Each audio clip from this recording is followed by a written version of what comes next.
Gravação iniciada, presidente. Obrigado. Muito bem. Boa tarde a todos.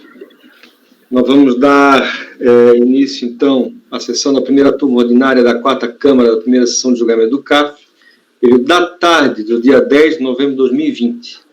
São presentes os conselheiros Cláudio Andrade Camerano, Daniel Ribeiro Silva, Nelson Kisto, Luciano Yoshihara Kanzanin, Wilson Kazumi Nakayama, Letícia Domingues Costa Braga, Mauritânia Elvira de Souza Mendonça e Luiz Augusto de Souza Gonçalves. Ausente justificadamente o conselheiro Carlos André Soares Nogueira. Nós havíamos dado início na parte da manhã ao julgamento dos processos desse período da tarde, os itens 8, 10, 12 e 15. No período da tarde, a gente vai iniciar pelo item 19, tá? O conselheiro Camerano, o recorrente GRSA Serviço Limitada, pois nós temos uma sustentação oral nesse caso aqui, tá? Eu pediria o apoio que chamasse o patrono, por gentileza, Alberto. Ok, faria a convocação, presidente. Ok, obrigado, Alberto. Item 19 da causa do Arnaldo Cardoso. O processo será julgado ou não. Item 19 da causa do Arnaldo Cardoso. O processo será julgado agora. Favor verificar a mensagem privada no chat.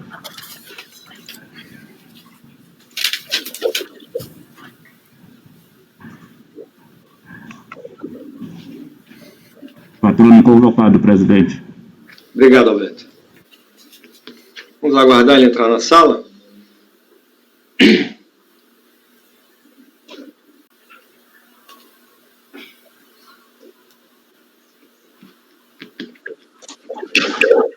Boa tarde, doutor Arnaldo, é isso?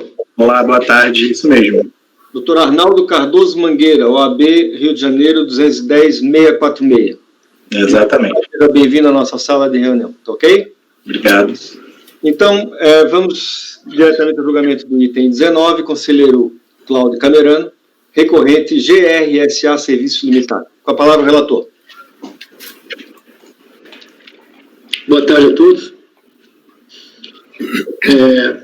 Trata o presente processo de recurso voluntário apresentado pela interessada e dirigido à decisão de primeira instância. Volta a julgado improcedente a sua impugnação contra o auto de infração que lhe exige a importância de R$ 78.808, artigo corrente na fonte, multa de ofício 75%. Se esse imposto na fonte é aquele velho conhecido aí, né, de pagamento sem causa, beneficiário não identificado. Tratar-se de valores pagos a EDR3 Comunicação Total, para aquisição do denominado cartão BB a ser distribuído a beneficiários indicados pelo suspeito passivo, sem comprovação destes beneficiários da causa dos pagamentos. Enquadramento legal 674 do Rio 99. Então, aqui alguns excertos do termo de verificação. Então, o contribuinte teria sido intimado a informar se havia tomado serviço da pessoa jurídica EDR3 Comunicação nos anos calendários 2005 e 2006.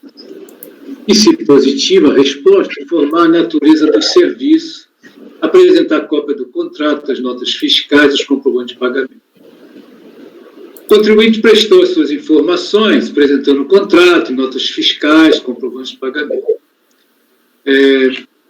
Do mencionado documento, as folhas 27 a 30, que são os documentos trazidos, extrai-se que o contribuinte firmou na condição de contratante com a EDR3 Comunicação Total, na condição de contratada, contrato, prestação de serviço e outros avanços, tendo por objeto prestação de serviço de marketing, de relacionamento, incentivo e fidelização e gerenciamento de premiação mediante a utilização do cartão eletrônico denominado cartão BB.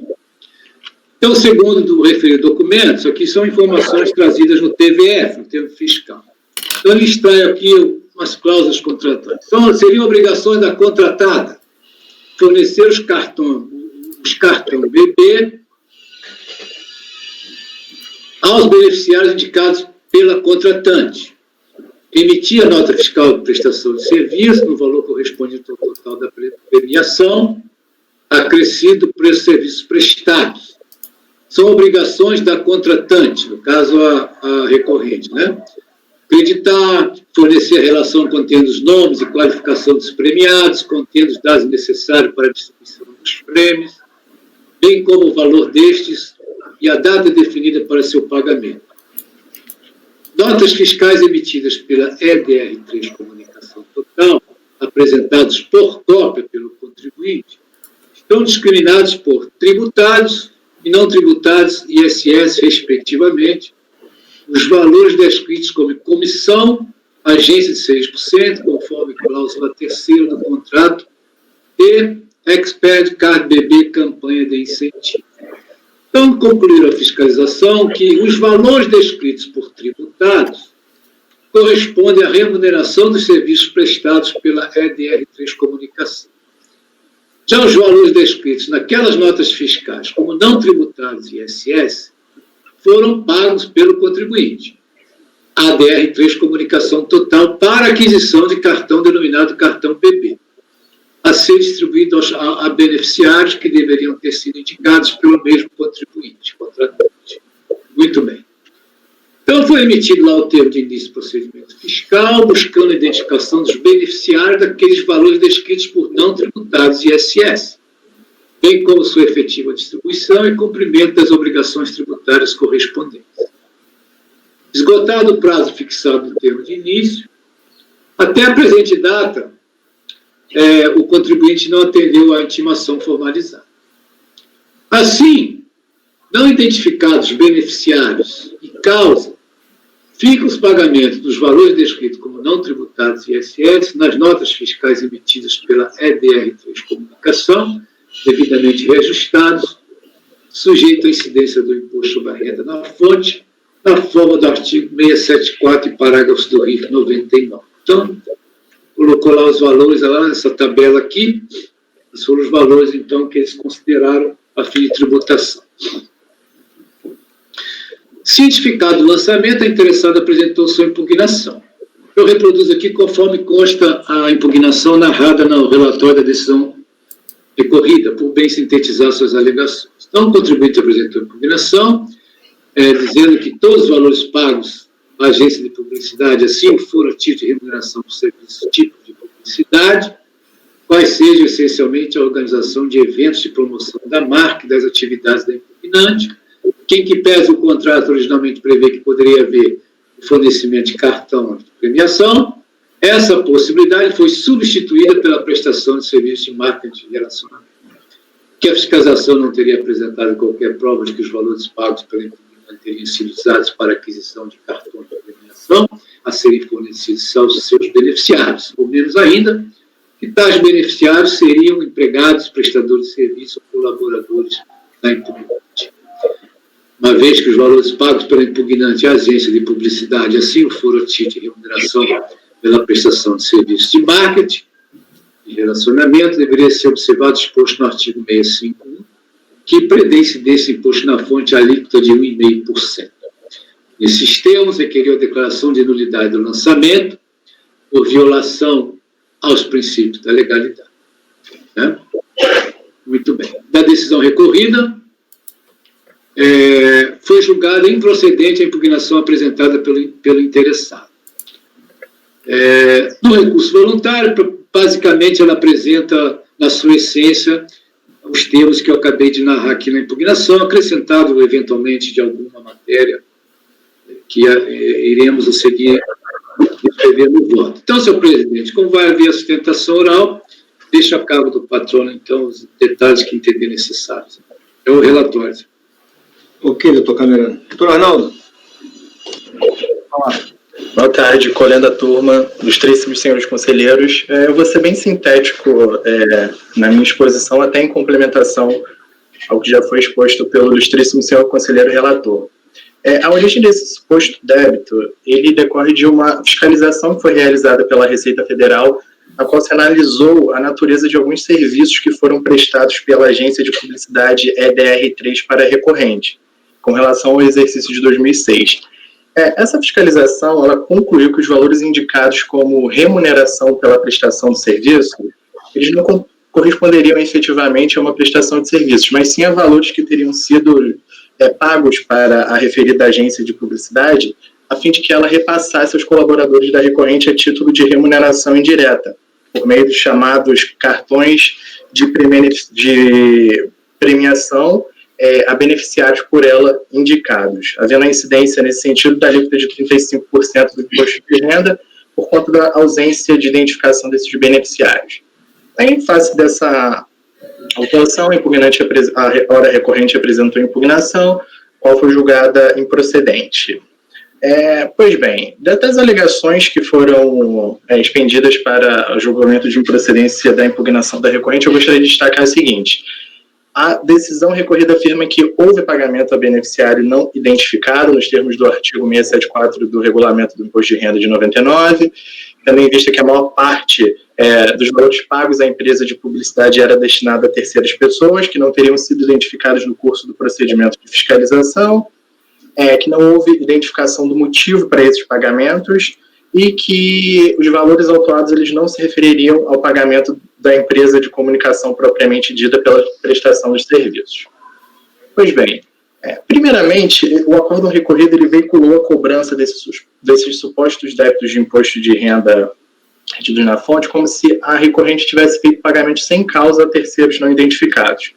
Contudo, a documentação que foi apresentada à fiscalização durante o processo administrativo comprova que, de fato, foi realizada a prestação de serviços de marketing de relacionamento pela agência de publicidade, bem como que esses valores eles foram submetidos à incidência do ISS. Como se percebe, a fiscalização ela ignorou totalmente o contrato de prestação de serviço, as notas fiscais e as demais informações que foram prestadas, concluindo que esses valores que deixaram de ser oferecidos à tributação do ISS corresponderiam a valores repassados pela agência para beneficiários indicados pela recorrente. De fato, a agência de publicidade contratada pela recorrente ela é uma empresa que presta serviços de publicidade. Isso pode ser facilmente verificado da própria consulta do CNPJ da empresa, que organizou palestras, atividades internas da recorrente, como campanhas de promoção social e assistencial, bem como a divulgação de fóruns sobre assuntos atinentes à atividade empresarial exercida pela recorrente.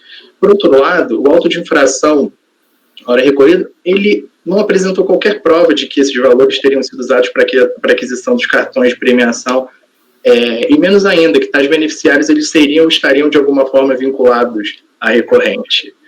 E, além disso, eu gostaria de ressaltar que a alíquota adotada pela fiscalização ela está equivocada. Tendo em vista que a previsão no artigo 651, havia previsão no regulamento do imposto de renda de 99, no artigo 651, inciso 2, que esses serviços de publicidade eles estariam sujeitos à alíquota de 1,5% e não de 35%, como fez crer a fiscalização. E o último ponto que eu gostaria de ressaltar é que a multa aplicada, no presente caso, ela foi uma multa que foi estipulada no percentual de 112,5%, ou seja, ela tem um nítido caráter confiscatório. Desse modo, caso as argumentações acima já elencadas não for suficiente para infirmar essa autuação, expugnamos para a redução da alíquota, ou seja, para que haja aplicação da alíquota de 1,5% e também da redução da multa, tendo em vista que ela foi fixada em 112% do débito exigido. São basicamente essas considerações. Obrigado, doutor. Doutor Camerano, seu voto. Pois não.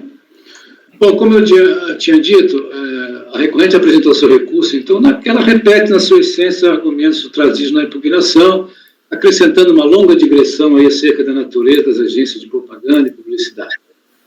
Então, preenchidos os requisitos de admissibilidade do recurso apresentado, dele conheço. Como eu disse, são praticamente idênticos os argumentos. E eu entendo que a decisão recorrida, ela já debateu suficientemente, de maneira adequada, de acordo com a legislação, o que aconteceu. Então, eu estou me utilizando aqui da prerrogativa dada aos conselheiros do CAF, parágrafo 3º do artigo 57 do regimento interno. Estou aproveitando a decisão recorrida como razão de decidir. Então, como eu não transcrevi a decisão lá no voto, no relatório, deixei para transcrever aqui o voto da decisão recorrida, que adoto inteiramente pelos seus próprios fundamentos. Então, aqui, A questão de preliminar de legalidade devido ao processo legal do contraditório não assiste razão impugnante. O auto de infração foi devidamente fundamentado, apresentando as condutas imputadas, o enquadramento legal, os contratos, né? Muito bem. Então, não teria questão de ter havido qualquer cerceamento aí devido. A contribuinte apresentou sua impugnação. Então, aqui, continuando aqui no voto, o contrato firmado entre a contribuinte e a DR3 faz clara referência à prestação de serviços de marketing de relacionamento, incentivo, fidelização e gerenciamento de premiação mediante a utilização do cartão eletrônico denominado cartão BB. As notas fiscais carregadas aos autos corroboram a conclusão de que os serviços acima referidos foram efetivamente prestados pela contratada. Por outro lado, constitui fato incontroverso que a contribuinte, devidamente intimada a identificar os beneficiários dos cartões BB, quedou-se inerte. Estes fatos claramente demonstram a ocorrência de pagamentos sem causa, efetuados a beneficiários não identificados, exatamente como considerado pelas autoridades autuantes. Então, não haveria afronta nenhuma nesse sentido de princípio de legalidade, ou devido processo legal, ou ampla defesa. Então, rejeita a preliminar nulidade. No mérito, a impugnante afirmou que todos os valores indicados pelo fisco correspondem à remuneração por serviço tipo de publicidade, quais sejam, essencialmente, a organização de eventos de promoção da marca e das atividades da impugnante. Afirmou que, embora o contrato não tivesse a previsão de fornecimento de cartões de premiação, essa possibilidade teria sido substituída pela prestação de serviços de marketing de relacionamento. Alegou que a fiscalização não apresentou qualquer prova de que os valores pagos pela impugnante teriam sido usados para aquisição de cartões de premiação a serem fornecidos a eventuais beneficiários, principalmente que tais supostos beneficiários fossem empregados, prestadores de serviço ou colaboradores da impugnante. Não assiste razão impugnante. Ao contrário do que a contribuinte afirmou em sua peça impugnatória, os elementos de prova carregados aos autos são amplamente suficientes para comprovar a efetiva ocorrência de pagamentos sem causa, efetuados a beneficiários não identificados, exatamente como considerado pelas autoridades fiscais. Nesse sentido, convém transcrever algumas cláusulas do contrato de prestação de serviço firmado entre a contribuinte e a pessoa jurídica EDR3 Comunicação. Então, tem aqui o contrato de prestação de serviço e outras avenças, quadro resumo, né? Então, tem aqui a contratante, o objeto do contrato, né? Utilização de cartão eletrônico no cartão BB, o preço do serviço seria 0,6%, forma de pagamento e tal, né? Então, essas cláusulas aqui já foram comentadas no relatório, né? Implantação e condução do programa de gerenciamento de premiação, a disponibilização do uso do cartão BB para pagamento e recebimento de premiação, né? As obrigações da contratada estavam assim definidas no aludido contrato. São obrigações da contratada fornecer os cartões, cartão BB, aos beneficiários indicados pela contratante, disponibilizar os créditos nos cartões dos premiados, né? Emitir a nota fiscal de prestação de serviço, né? Por sua vez, os documentos de folhas 32 a 61 demonstram a efetiva execução deste contrato. A título meramente ilustrativo, reproduz a seguir a nota fiscal eletrônica número 1662, emitida pela EDR3 Comunicação Total, em 11 de dezembro de 2006, em nome da contribuinte, com sua antiga razão social FB Projetos Multiservice. Então, tem aqui discriminação de serviço, despesa, né? Expert Card, está vendo? Da campanha de incentivo, 83 mil aqui, né? Não tributados, está vendo? O não tributados e o tributado. Lembra que lá no relatório, DVF falava em tributados e não tributados. Tributados seria remuneração do serviço, não tributados e ISS seria a expedição dos cartões, premiação dos cartões. Então, tem aqui na própria nota fiscal, está escrito ali, ó, Expert Card da campanha de incentivo. E várias notas fiscais, praticamente todas que tem aí, tem essa descrição, né? Então, o valor total da nota 87.717, que contempla lá os 83 mil no não tributado ISS, mais o tributado 4.100 e pouco ali, que daria o total da nota. E assim sucessivamente para as demais notas. No campo correspondente à discriminação de serviço, consta claramente Expert Card BB Campanha de Incentivo.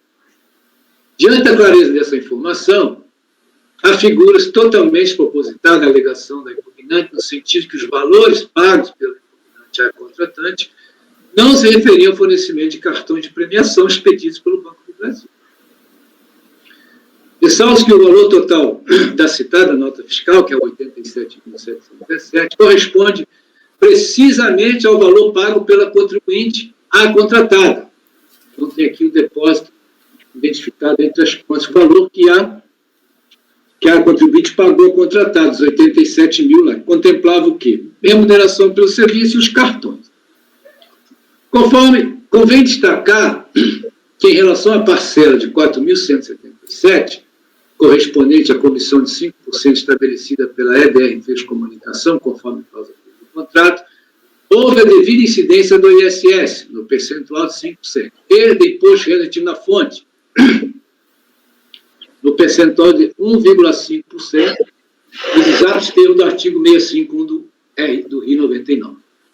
Ressalto por oportuno que idênticas constatações podem ser feitas em relação a todas as notas fiscais e respectivos comprovantes de pagamento, acostados aos autos às folhas 32 a 61. Assim sendo, há figuras totalmente desprovidas de sentido a pretensão da contribuinte de também fazer incidir sobre os valores creditados nos cartões dos beneficiários o referido percentual de 1,5% a título de imposto de renda adicional. Fartamente, portanto, demonstrado, os referidos valores constituem pagamentos sem causa efetuados aos beneficiários não identificados, exatamente como considerado pelas autoridades fiscais. Consequentemente, sobre tal montante, devidamente reajustado, deve incidir o imposto de renda adicional na fonte, calculado a alíquota de 35%, nos termos do artigo 674, parágrafo do RI 99. Então, foi considerado improcedente a impugnação.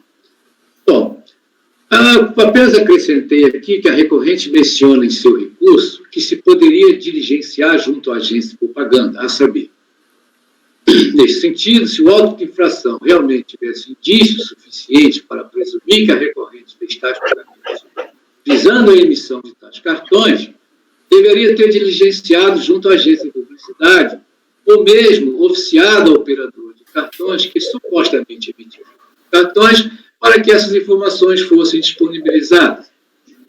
Ora, além da recorrente ter sido intimada a apresentação dos documentos pertinentes, de sua responsabilidade, conforme contrato acordado com a EDR3 Comunicação, cláusulas reproduzidas no voto, e nada apresentou durante a ação fiscal, veja que as notas fiscais acostadas aos autos, todas contêm a necessária comprovação de que se emitiam de fato os cartões.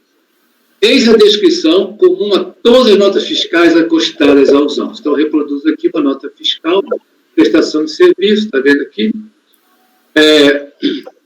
Expert Card, BB, campanha de incentivo. Sempre o valor maior é na expedição dos cartões, e o valor menor seria a remuneração pelo serviço. Todas as notas têm essa descrição. Ante tudo que foi exposto nos autos, então entendo correta a autuação com base no artigo 674 do RI 99, e não no artigo 65, inciso 2, como apregou a recorrente. Do efeito confiscatório, da multa, ele contesta a multa de ofício em seu patamar de 112,50%, alegando a afronta ao princípio constitucional da vedação do confisco. Na realidade, esse 112%, certamente houve agravamento de 50% a 75%, que é o patamar típico da multa de ofício. Entretanto, nada foi levantado nesse sentido do agravamento, foi apenas uma alegação genérica de princípio de confisco. Então, essa é uma questão sumulada de que a súmula CAF número 2, né, que o CAF não é competente para se pronunciar sobre a inconstitucionalidade da lei tributária. Então, conclusão, eu voto, senhor presidente, por negar provimento ao recurso voluntário. Muito bem. Aberto para o debate. Alguém tem alguma dúvida, Tirá? Alguma consideração? Diga, Nelson. Eu só fiquei um pouco da dúvida acerca desse agravamento. Houve cerceamento de defesa durante o procedimento de fiscalização? Doutor Nelson, assim, para eu mexer nesse agravamento, eu teria que entrar no lugar do recorrente, dizer por que não cabe o agravamento. Eu entendo que não caberia a mim fazer isso, né? Sim, mas... Uma alegação genérica de efeito confiscatório. Eu confesso que eu nem fui lá ver as razões do agravamento, porque eu entendo que isso é uma questão que não foi trazida nos autos, e lembramos aqui que no relatório ela foi intimada a prestar os esclarecimentos, não prestou, né? Apesar de que há a causa para isso, né? Uma penalidade, né? A tributação, então não é penalidade, mas levaria para uma tributação, né? Por presunção. Mas, entretanto, pode-se entender que, na realidade, a fiscalização foi empurrada para essa tributação por presunção, não prestou esclarecimento nenhum, né? Não explicou, não apresentou os beneficiários. Então, eu entendo que não me cabia fazer esse tipo de argumento aqui com relação a esse agravamento. Não foi questionado nada acerca dos fatos desse agravamento. Né? Do agravamento, não. Questionado que é matéria de direito, que seria, a multa seria desproporcional, inconstitucional, né? Isso. Doutor Daniel. Só uma dúvida, mas esclarecimento aqui também. Doutor Camerão, aqui, na verdade, é GRSA, e a parte alega isso, mas não traz nenhum documento que comprove, contratou a EBR3, tá? Que é uma empresa de comunicação, que ele alega para serviços de comunicação e tal, mas também não traz prova nenhuma desses serviços prestados, absolutamente nada. Não tem nada. O que só tem é isso que eu mostrei aqui no blog. As notas fiscais e o contrato entre a EBR3 e a FB. E o contrato com o BB Cartões. Não tem nenhum contrato sequer entre a recorrente e nenhuma dessas empresas para justificar a relação contratual que existia entre elas. No caso, essa FB era a antiga razão social, né? Tá. Era a antiga razão social da contribuinte, entendeu? Então tá esclarecido. Então essa FB aí faz os pagamentos dentro daquela sistemática de pagamentos a pessoas indicadas, né? Isso. Ela não justificou o porquê, nem trouxe a prova do porquê que aconteceu esses pagamentos, e nem para quem foram, né? Não. Ok. Esclarecido, presidente. Esclarecido. Mais algum esclarecimento? Podemos passar a votação? Muito bem. Doutor Daniel. Acompanho o relator, presidente. Doutor Nelson. Eu acompanho o voto do relator. Doutora Luciana. Acompanho o relator, presidente. Doutor Wilson. Acompanho, presidente. Doutora Letícia. Eu acompanho o relator, presidente, só queria fazer uma observação, porque no julgamento... As observações são sempre relevantes. Obrigada. No julgamento no mês passado, eu fiz uma declaração de voto sobre a redução da multa, porque havia essa alegação que a multa seria um bis in idem, porque, na verdade, isso é aquele já conhecido planejamento para que seja pago menor contribuições sociais. A gente já conhece muito bem isso. E também tinha uma multa gravada por não atendimento à fiscalização. Naquele caso, eu votei para retirar, porque realmente a fundamentação estava de acordo com o que eu entendia. Nesse caso, como não tem qualquer fundamentação, eu vou acompanhar o relator. Eu só estou justificando porque pode parecer que é o mesmo caso e eu estou votando de forma diferente. Não, é pelo recurso da contribuinte. Como eu falei, suas observações são sempre muito bem fundamentadas e, nesse caso, bem justificadas. Doutora Mauritânia. Acompanho o relator, presidente. Também acompanho o relator. Temos, então, por unanimidade de votos, negar provimento ao recurso voluntário. Ok? Doutor Daniel, quer falar?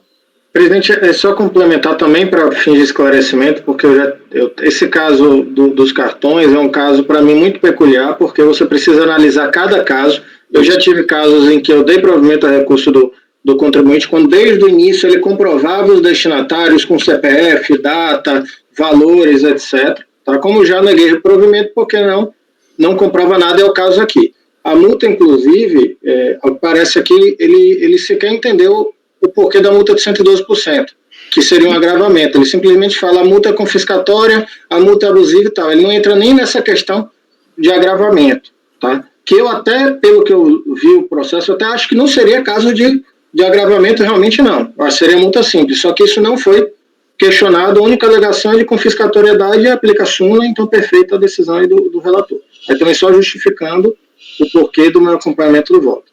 Muito bem. Presidente, é só para falar com o doutor Daniel, depois eu vou passar, inclusive, essa declaração de voto para ele, que ele não estava presente na última, eu te passo aí no WhatsApp, doutor Daniel. Ok. Obrigado, doutor. Até a próxima. Obrigado, boa tarde, boa sessão. Até mais, obrigado. Muito bem. Passemos, então, à ordem natural da pauta.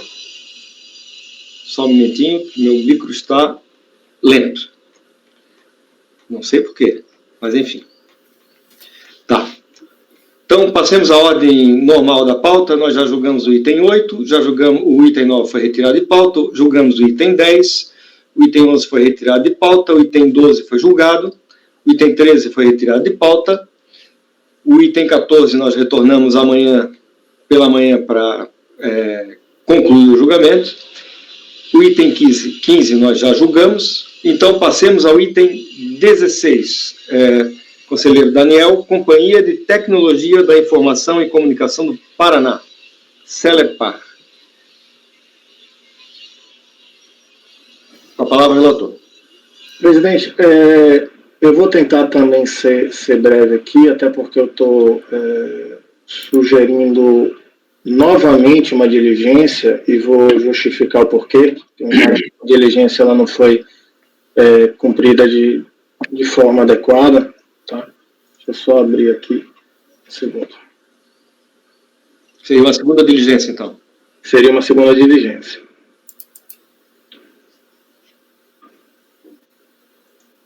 Bom, em parte aquela questão da comprovação da retenção da fonte.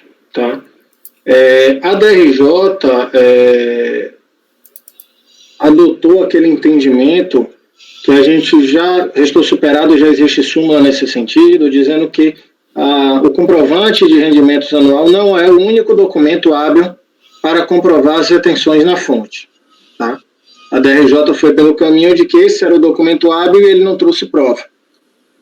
Aí, em sede de recurso voluntário, em diálogo com a decisão recorrida, o contribuinte trouxe um catatal de provas. Tá? Notas fiscais, demonstrando retenções, etc., retenções de aplicações financeiras, extratos bancários, uma série de documentos. Em razão disso, na folha 4, aí se vocês chegarem, a gente teve uma conversão em diligência aqui, tá? Para que retornasse à unidade de origem, para que a unidade de origem analisasse os documentos apresentados, ou seja, todos os documentos apresentados, e verifique se os mesmos comprovam as retenções alegadas. Verifique se as alegadas retenções, caso comprovadas, foram levadas à tributação. Elabore nova planilha demonstrativa do crédito devido ao recorrente, se for o caso. Elabore parecer conclusivo e intime o recorrente para se manifestar no prazo de 30 dias. Teve a diligência, tá? Teve o termo de encerramento de diligência em que a unidade de origem acolheu grande parte dos documentos do contribuinte, reduzindo o valor aí a ser mantido em 66 mil. Só que aí vem, ou seja, de 290 de IRPJ, ele acatou a comprovação 243 mil. De 260 mil, ele acatou a comprovação 260 mil. Restou aí um saldo residual de 66. Em manifestação à diligência, o contribuinte vem, se manifesta, discordando parcialmente da conclusão do fiscal, por ele não ter apreciado os documentos relativos à retenção de IR de instituições financeiras. Então, ou seja, parte da documentação ele não teria apreciado. Tá? E aí requer o total provimento. Eu analisei e, de fato, o relatório de diligência conclui que ele não fez análise dessa documentação relativa às aplicações financeiras, tá, que estão juntadas junto ao recurso voluntário. Então, fez análise das notas, dos pagamentos, se levou à tributação, mas parte dessa documentação, de fato, não foi apreciada em sede de manifestação. Então, basicamente, eu estou sugerindo o retorno em diligência para que ele analise essa documentação que faltou ser analisada na diligência anterior e que foi observada e objeto de insurgência pelo contribuinte em sede de manifestação de diligência, presidente. Então, em que pese os valores dessa documentação, né, seriam pequenos, né, da retenção na fonte, mas, de fato, o agente fiscal não cumpriu integralmente a diligência. Então, essa é a minha proposta aqui. E a diligência nos mesmos termos, né? Só que agora é para ele analisar a documentação relativa às aplicações financeiras apenas. Ok. Doutor Camerano. Acompanho o relator, presidente. Doutor Nelson. Voto com o relator. Doutora Luciana. Também acompanho, presidente. Doutor Wilson. Acompanho o relator, presidente. Doutora Letícia. Acompanho o relator, presidente. Doutora Mauritânia. Com o relator, presidente. Também vou com o relator. Temos, então, por unanimidade de votos, converter o julgamento em diligência nos termos do voto do relator. Passemos ao item 17, conselheiro Camerano, recorrente concreto, materiais de construção limitada.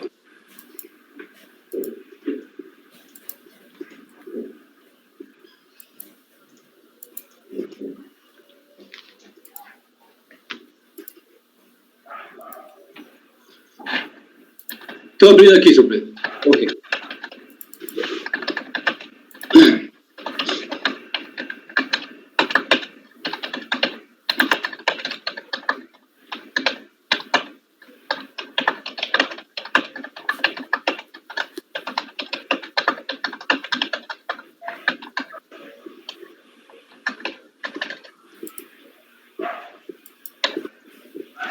Daniel, desliga o teu microfone.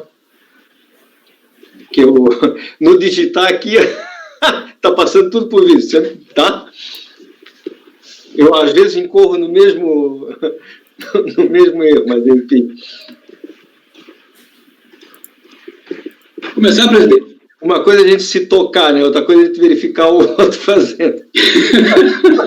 Vamos lá, doutor Camerano. Sim. Então, do auto-infração.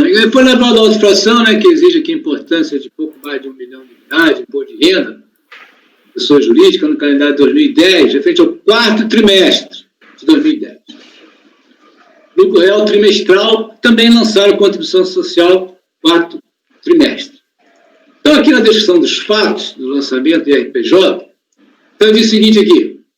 Na contabilidade da Concrete, expede contábil do 4º trimestre, a Concrete escriturou 4.597 de resultado líquido do exercício, o que dá um valor de 1.143 de imposto de renda a pagar e 403 de contribuição social a pagar, que são exatamente os valores que estão sendo lançados de ofício aqui. Entretanto, não recolheu. Declarou de CTF ou compensou. Então, o que aconteceu? Eles pegaram o SPED contábil, tinha lá um valor de resultado de 4.597 e tinha lá imposto de 1 milhão e contribuição social, pegaram e lançaram esses valores aí.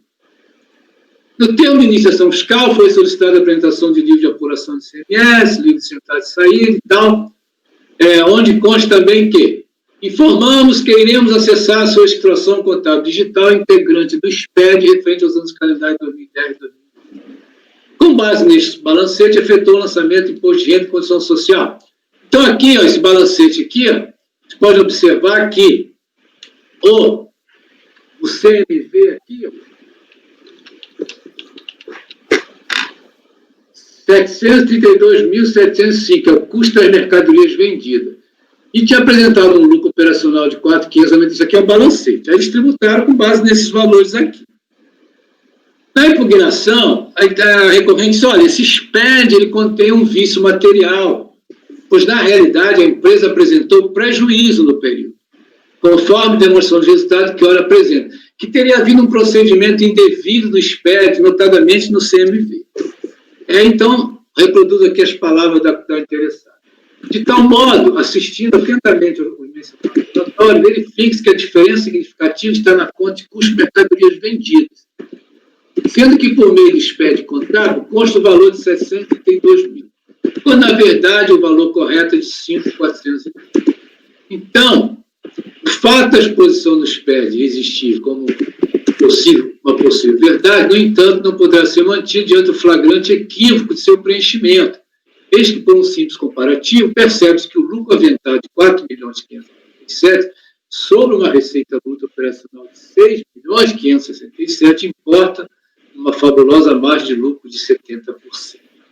Então, ele apresentou aqui a DRE, tá? Onde consta o prejuízo, balanço. Na decisão de primeira instância, ela manteve integralmente os lançamentos por entender que a contribuinte não teria apresentado as provas do alegado. Né? Aqui é a segunda, a DRJ. O erro alegado consistiria no saldo da conta CMV, que, de acordo com a contabilidade, seria 732 mil, mas, segundo o impugnante, atingiria 5.400. Então, ele disse que seria indispensável que apresentasse os documentos que dão respeito à afirmação, enfim. Nem a fiscalização fez isso. A fiscalização não disse que o CMV está errado ou está certo, ela pegou do SPED. Bom, no recurso voluntário, ele reitera os argumentos trazidos. Então, essa turma entendeu necessária a realização de diligências, né?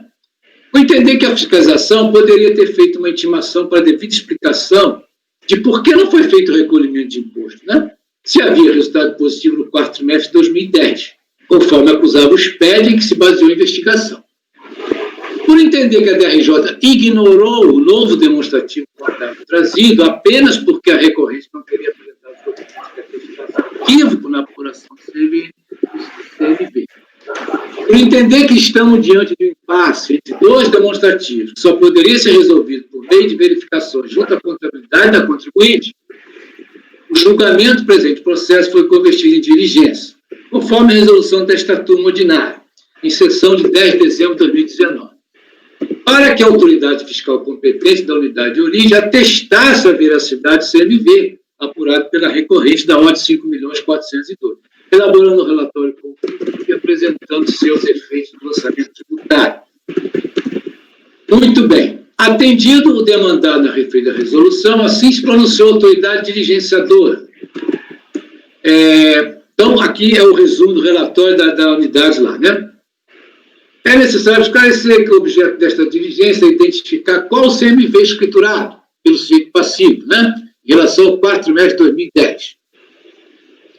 Haja visto que a autoridade fiscal, para efetuar o lançamento de imposto de renda e condição social, levou em consideração um balancete contábil referente ao quarto trimestre de 2010, cujo valor escriturário de CVM foi de 732, que gerou um resultado positivo, lucro, né? E em sede de recurso e impugnação, o sujeito passivo apresentou uma DRE relativa à apuração do quarto trimestre de 2010, na qual consta o CMV no valor de 5.402, gerando um resultado negativo. Após a resolução dessa questão, será necessário ainda apresentar os efeitos do CMV, que porventura seja identificado no lançamento tributário, em discussão. Nem precisava ter lido isso aí, que já coloquei lá atrás, mas eu li, foi redundante. Mas, enfim. Então, tem aqui o balancete considerado pela fiscalização, tem lá os 732 mil, e o balancete apresentado lá, e a DRE apresentada pelo sujeito passivo, tem lá o CMV de 4 milhões ou 5 milhões. Bom, com o objetivo de dirimir a questão citada pelo CARF, foram consultadas todas as situações contábeis digitais relativas ao calendário de 2010 enviadas pelo sujeito passivo ao ambiente SPED. Para esse período foram identificadas as seguintes escriturações. A consulta foi realizada na data de 21 de julho e reflete a situação neste momento. Então, tem lá a situação ativa e a situação não ativa. Aqui, então, no item 5, a autoridade agenciadora. Como se pode observar, o sujeito passivo apresentou inicialmente uma SCD, com aquele número lá enorme, gigantesco, em 29 de junho. Todavia, logo em seguida, lá em 30 de novembro do mesmo ano, ela foi enviada uma SCD substituta, que se encontra autenticada nos termos do decreto 1800 de 1996. Na análise dessas situações, é possível verificar que a autoridade fiscal, por equívoco, utilizou a situação contábil que já não produzia efeitos, aquela primeira, como fundamento para os lançamentos relativos ao imposto de renda e contribuição social do quarto trimestre de 2010.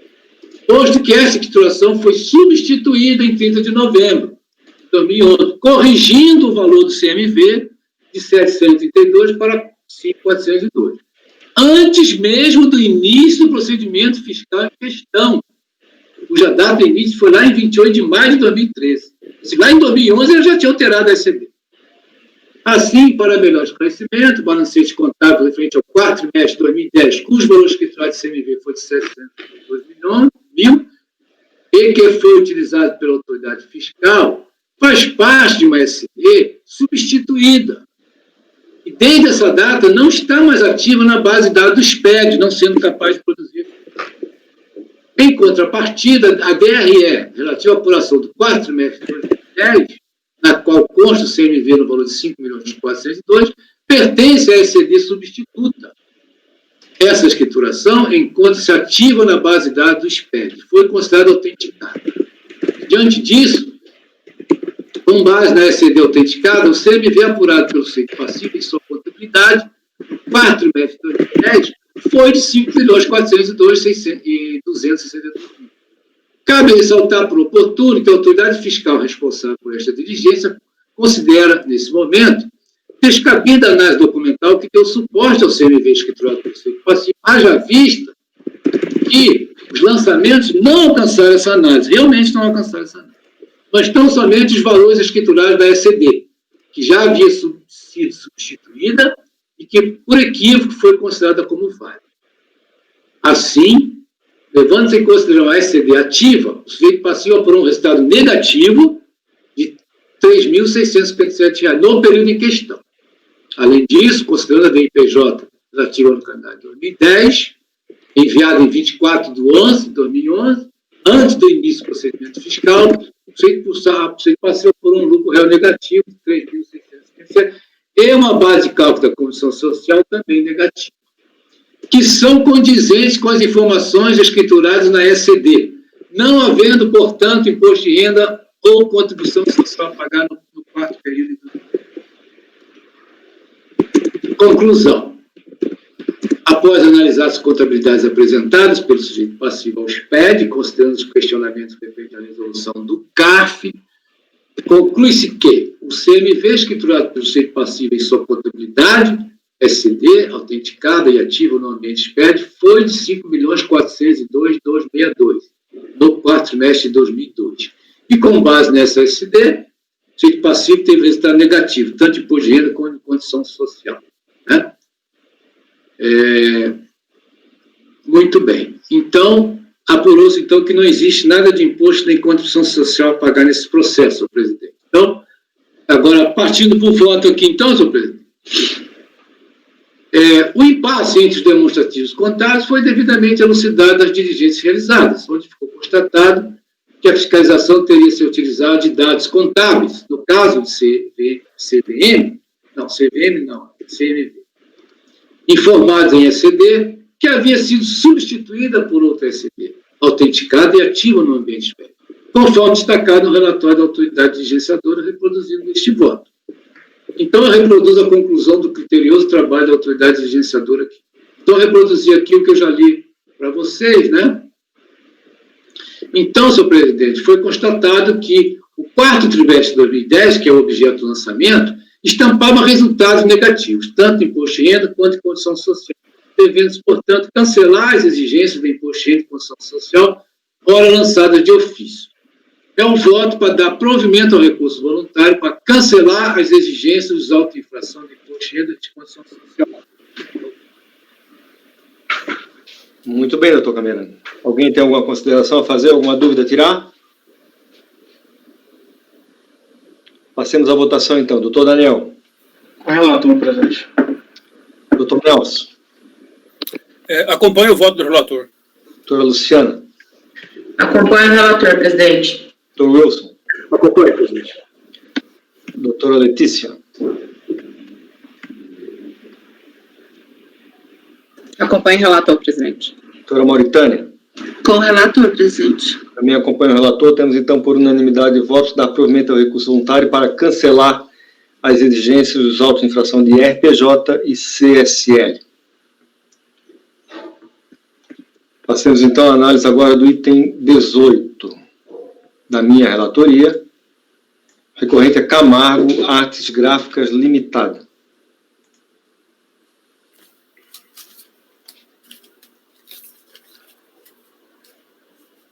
Bom, aqui é uma auto-infração também de imposto de renda retido na fontes e foram apontadas duas infrações. A primeira, pagamento a beneficiário não identificado ou sem causa.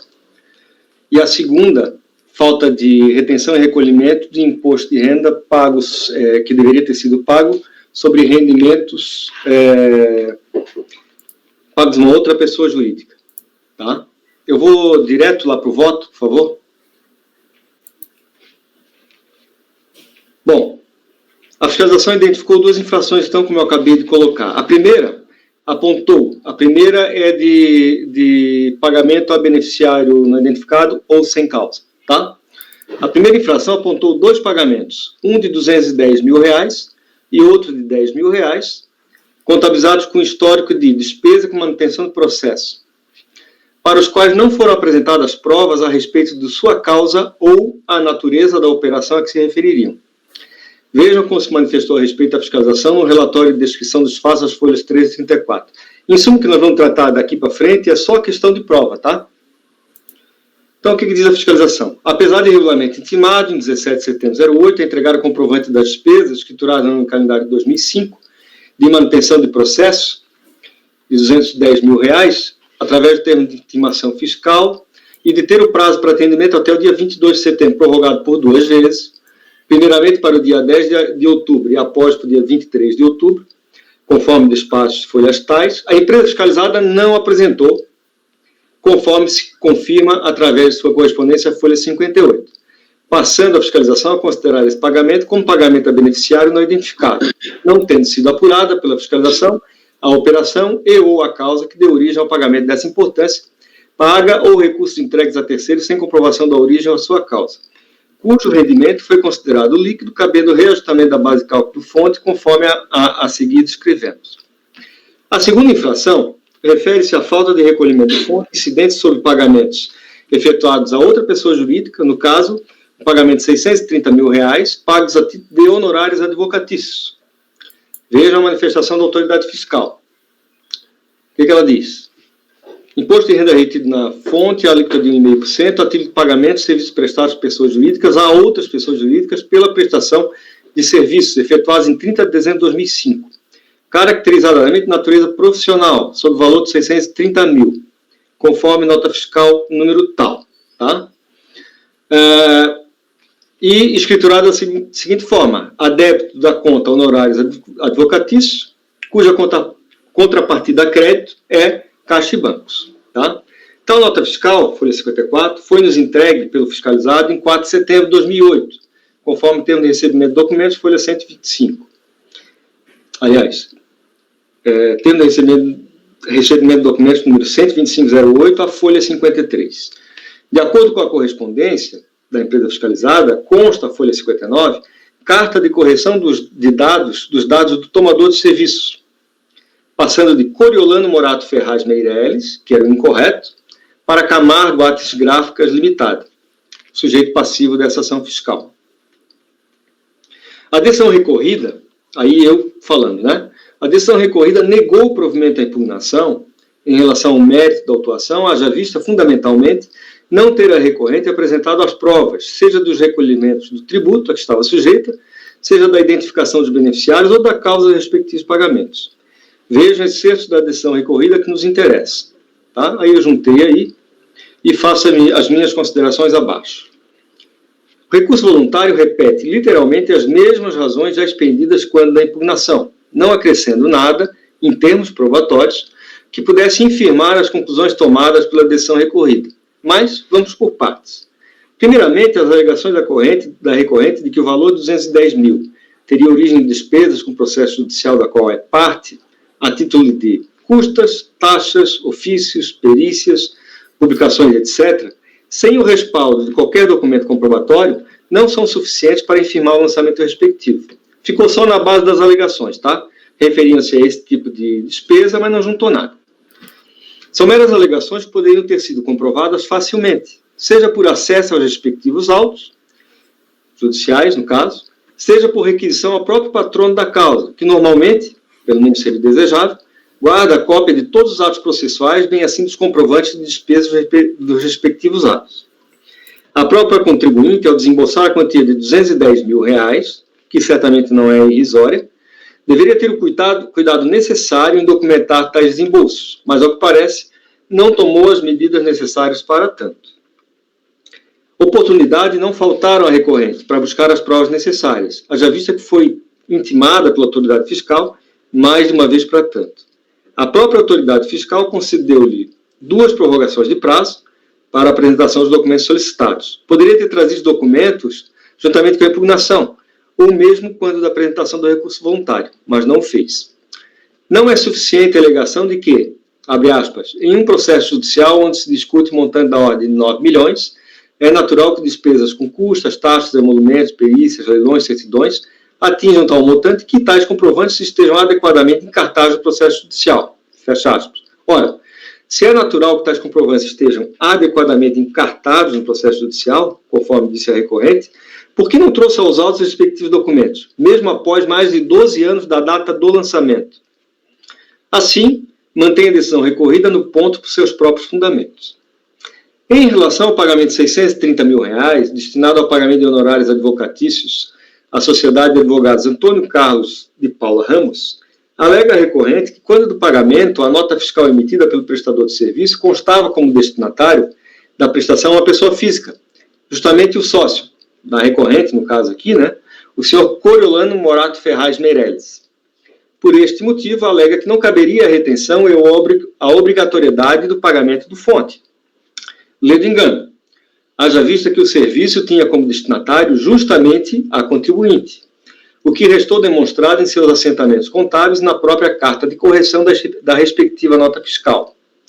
O erro na emissão da nota fiscal não poderia isentar a contribuinte da obrigação de reter e pagar o imposto respectivo.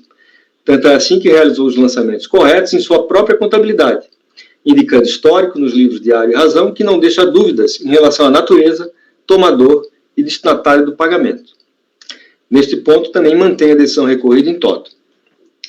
Seguindo a ordem do próprio recurso voluntário, a contribuinte alega que a autoridade fiscal não teria sido clara e precisa ao caracterizar a ocorrência do fato jurídico tributário. Vício estaria causando dificuldade para montar a defesa de seus direitos. Vide folhas 215 seguintes. Tece extensas considerações de ordem teórica a respeito da doutrina administrativa tributária para, ao final, arguir a nulidade da autoinfração. Vejo apenas um pequeno trecho da petição. Faço meus comentários. Este ponto foi tratado na decisão recorrida como questão preliminar, haja vista a arguição clara e manifesta de nulidade do auto de infração. O recurso voluntário, em seus parcos momentos de dialeticidade em relação à decisão recorrida, indaga a respeito de quais teriam sido as preliminares arguidas na impugnação, que, ao seu juízo, teria se restringido a questões de mérito. Na realidade, ele fez esse tipo de alegação para diminuir o acordo recorrido, tá? Desqualificar o acordo recorrido, tá? Mas, no entendimento, completamente desarrazoado. Enfim, veja como se manifestou a decisão recorrida a respeito das questões levantadas pela recorrente e apontadas acima. E aí eu reproduzo a decisão recorrida no ponto. Apesar de sucinta, a decisão recorrida abordou tanto a questão relativa à descrição dos fatos verificados e a sua subsunção à norma impositiva, quanto ao alegado cerceamento do direito de defesa. E não há muito mesmo o que discorrer, haja visto que os fatos apontados pela fiscalização não carecem de nenhum esforço para o seu entendimento, muito menos para a sua adequação aos dispositivos legais fartamente indicados no auto-infração e no relatório fiscal. A contribuinte foi intimada a comprovar os pagamentos, sua origem, causa e respectivos beneficiários. Não fazendo, a fiscalização aplicou o disposto nos artigos 647 e 674 do RI e o artigo 61 da Lei 89.81/95. Além disso, embasou a autuação em diversos precedentes do contencioso administrativo, DRJ e CAF, além de soluções de consulta da Receita Federal. Assim, não há que se falar de forma alguma em ausência ou carência na tipificação das condutas perpetradas em face dos textos legais fundantes da autuação. Por essas razões, reitero os mesmos fundamentos constantes da decisão recorrida para rechaçar a alegação de nulidade do auto-infração. Dando seguimento à análise do recurso, passa a discorrer acerca das alegações em face da multa de ofício e dos juros cobrados, tendo por base a taxa Selic. E aqui a aplicação da súmula 2 e da súmula 4 do CAF. Tá? Em relação à multa de ofício, se limitou a arguir princípio da razoabilidade, proporcionalidade, vedação ao confisco, capacidade contributiva. Gastou tinta com isso, né? E tão somente para rechaçar a imposição da multa. Tá? Então, estou aplicando a súmula CAF número 02 para manter a multa na forma como foi lançada. Tá? Em relação à taxa Selic, é a mesma coisa. Estou aplicando a súmula CAF número 4 e estou mantendo a taxa Selic. Tá ok? Alguma dúvida? Então, o voto é por conhecer parcialmente do recurso, para, na parte conhecida, negar-lhe provimento. Ok? Estou camerando. Acompanho o relator, presidente. Estou Daniel. Relator, presidente. Estou Nelson. Estou Nelson, o microfone, por favor.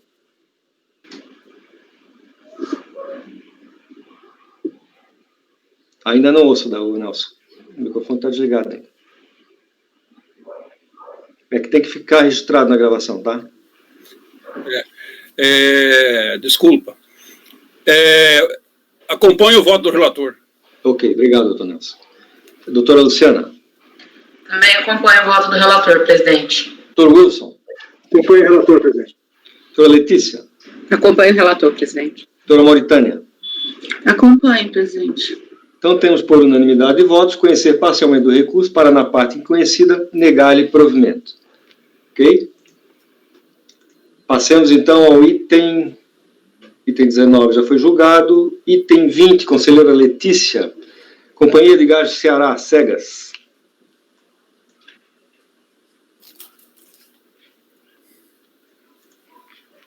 Boa tarde a todos. Acho que é Cegas, presidente. Cegas. Fica chato, Cegas, né? É de gás, né? Nada contra os cegos, por favor. Né? Fique registrado, por favor. Qualquer coisa que se fale hoje em dia, já viu. É verdade. Vê o nosso presidente aí, pô. Não pode falar nada que todo mundo já, né? Pobre, coitado. Coitado, vamos lá. É um auto de infração, presidente, pela distribuição de dividendos aos minoritários quando estava com dívida tributária em aberto.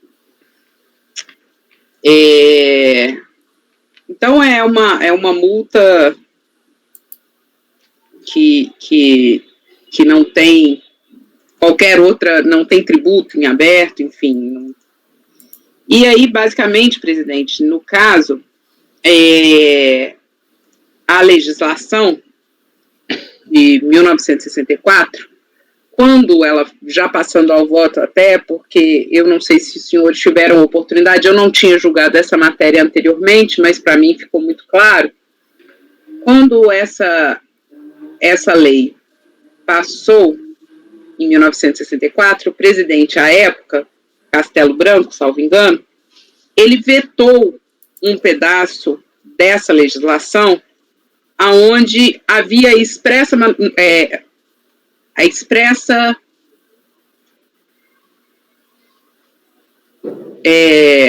expressamente que os dividendos não estariam, a distribuição de dividendos não estariam sujeito à multa, que só a distribuir quaisquer bonificações a seus acionistas, que os dividendos eles estão fora da legislação. E estou reproduzindo aqui a mensagem do veto. E por que foi vetado isso à época? Porque, nos dizeres do presidente, era impossível que os minoritários fossem prejudicados por um ato da empresa que eles não tinham controle sobre quem seria presidente à época, enfim. Então, dividendos nessa legislação é diferente de distribuir qualquer participação nos lucros, bonificações aos acionistas. Então, presidente, e temos também uma solução COSIT número 30, de 27 de março de 2018, que fala expressamente, aqui no final do meu voto, eu reproduzi a consulta, que fala outro sim, por outro lado, ressalta-se que a vedação prevista no artigo 32 não alcança a distribuição de dividendos em razão do veto presidencial. Portanto, presidente, eu estou dando provimento ao recurso da contribuinte para cancelar em totum a multa aplicada. É como voto. Muito bem. Algum comentário, senhores? Alguma dúvida? Deixa eu ver aqui. Mas essa legislação lá de antanho está repercutindo ainda hoje? O processo não é tão de hoje, não, mas está. Deixa eu ver, tem distribuição de lucros e distribuição de dividendos. Aqui é distribuição de dividendos? Sim, só dividendos. Eu não acompanhei por que essa multa ela foi aplicada. Foi aplicada porque os dividendos foram... Houve a distribuição de dividendos da Cegás. A multa está sendo aplicada por causa disso.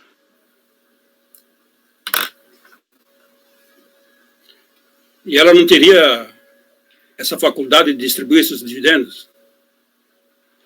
Naquela época não tinha a solução da COSIT, não, né? Tinha não. Saiu depois, né? Porque antigamente não interessava se fosse dividendo ou não, tendo débito não podia distribuir nada. Tendo débito em aberto, porque, na verdade, essa autuação é de 2013, né, doutor Camerano, e a redação, realmente, da legislação, porque distribuir qualquer parcela aos acionistas, dividendos, teoricamente, estaria dentro, né? Mas ficou muito claro com a mensagem de veto que, na legislação específica, eles estavam diferenciando qualquer distribuição de dividendos, porque foi vetado. Então, eu acho que aí não tem dúvida. A própria solução de consulta da COSIT, ela já espanca de vez qualquer dúvida. Está dizendo ali que dividendos não é alcançado pela lei. E se ele distribuir dividendo, mesmo estando com débito em aberto sem garantia, não seria alcançado pela multa. A solução, para mim, já eliminou todo o problema, né? Isso. Agora eu entendi, porque há débitos, né? A causa da multa é essa. Se você tem débitos em aberto não garantidos, você não pode distribuir bonificação. E, na época, entendi isso também dividendos. Depois que a solução de consulta veio, esclareceu que o dividendo estaria fora do alcance. Né? Eu estou vendo aqui que a solução de consulta é de 2018, né? A autuação é de 2013. 2013. Poxa. É o tipo do caso que sequer deveria ter chegado até aqui. A decisão de julgamento foi que ano? Não sei, doutor Camerano. Não sei lhe falar de cor. Se ela fosse... Mas eu acredito que tenha sido anterior. Anterior, né? Não foi 2018, não. Não, deve ter sido anterior. Deve ter sido, né? Muito bem, podemos votar? Doutor Camerano, seu voto. Acompanha a relatora, presidente.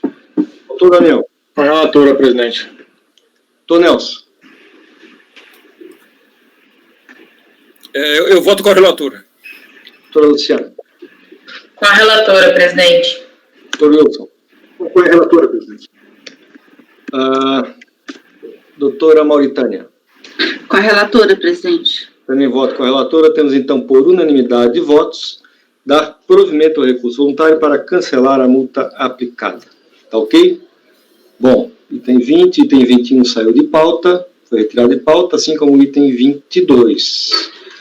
Então, com isso, a gente encerra a pauta da tarde do dia 10 de novembro de 2020. Tá? Eu vou pedir ao Alberto que pare a gravação, por gentileza.